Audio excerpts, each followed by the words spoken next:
అందుకని ఆ తెలుగు మాధుర్యం చూసారా, ఆయన మామూలుగా ప్రతి ఏ భవనంలో అయినా పడుకోవచ్చు, కానీ ఆంధ్ర మహావిష్ణువు శ్రీకాకుళాంధ్ర అక్కడ దేవాలయంలో పడుకున్నాడు ఆయన.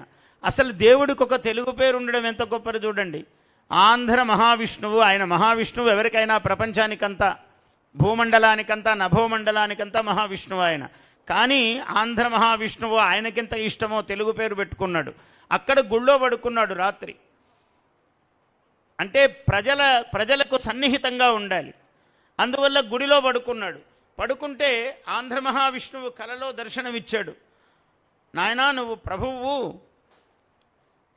నా పేరుతో ఒక మహాకావ్యం రాయవయ్యా అన్నాడు కలలో కనపడి. రాస్తాను ప్రభువు అన్నాడు. అప్పుడు ఆముక్తమాల్యద అనే అద్భుతమైన గ్రంథం రచించాడు ఆయన. మహాకావ్యము, ప్రబంధములకు ఒరవడి అది. అటువంటి మహాకావ్యమును రచించాడు మహానుభావుడు శ్రీకృష్ణదేవరాయలు.